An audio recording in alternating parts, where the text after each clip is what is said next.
in the apartments were ran and organized by resident assistants, or RAs. And so these RAs, what they would do is anytime there was a conflict in the apartment, they would come in and they would solve things, and they would go, okay, so everything's good now. I came in and I handled it. If there was an honor code problem, they would go and tell the RA, and the RA would come in and they would go, okay, well, we got to start obeying the honor code. We got to start fixing these things. Or any other problems like that, the RA would be the person that would have to come in and solve the problem. The problem with this is a lot of students, they didn't have that opportunity to have personal responsibility for what was happening within their apartments. And as the university president started looking at this more and more, President Clark, he realized that there was kind of a flaw to this. And so they started asking themselves a question of, well, what? That's not supposed to be there. Okay. So we're talking about why was student living created? Because we knew what we had before. We had the RA system, and so they needed to create something new, something that would help push these students. Because they started asking a question of, how do we make the experience in the apartments more effective and more powerful? And that's something pretty important, because sometimes we think of, we come up on campus and we do, like, we go to school, we go to studies, we hang out in the library and study like crazy, and then we go home and then that's it, right? That we're not on campus anymore.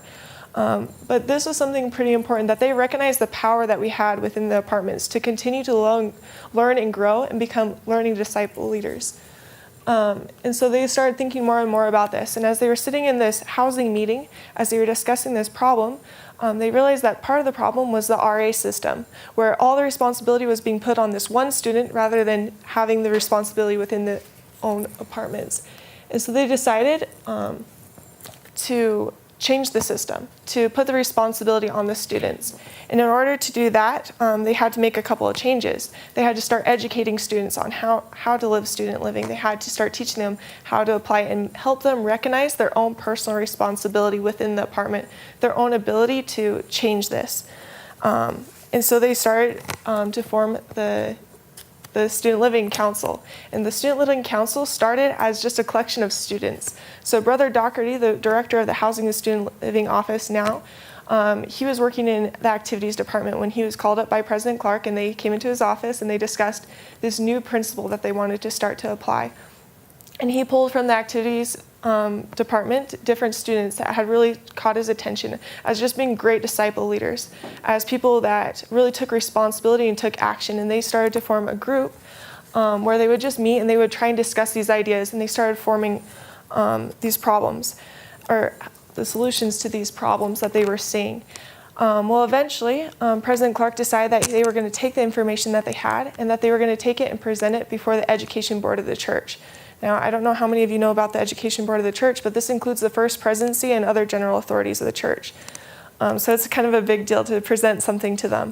And so as he presented these principles and guidelines that they had come up with, the entire Education Board unanimously accepted this. And something rather important, so we all know how important BYU-Idaho is to President Eyring, right? When they sustained this principle of student living, he said, "We have just approved Zion." Now, I think that's super important, because truly when we live these principles of student living, they are the principles of Zion. And that is something super special that we have here on our campus, that we can create Zion within our apartments. So what is student living today? Student living today is the same three basic principles that they presented to the Education Board at that time, which is love, shared responsibility, and mutual respect. And those are some pretty Christ-like attributes, if I might say so. The first one is love. So love is less about talking about, well, we need to love our roommates because that's obvious, we need to love them. But it's actually more focused on our love of God. That as we love God, as a natural influence and as a natural effect of that love that we have for God, we're able to love our roommates. Even when they drive us crazy, or even when we have problems or issues, we're able to love them because we recognize them as children of God, and as we focus more on God and our love for Him. The second is shared responsibility.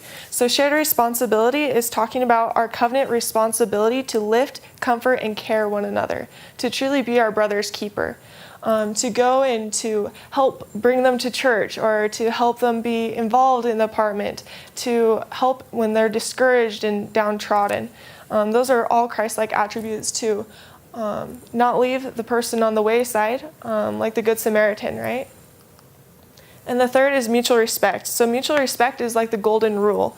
It means sharing and fulfilling your obligations within the apartment. So that's the physical and the spiritual welfare of the apartment, that we all have a responsibility to respect one another and to help build that within the apartment.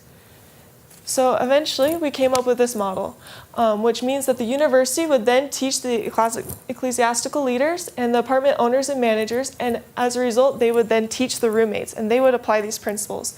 And all of this would then affect the apartment life and increase that to help us become more powerful and more effective disciple leaders. So they all began to work together. So the important thing is, well, what does this mean to me then? So now that we understand a little bit about what student living is and where it came from and why it was developed, how does that change the way that we view this?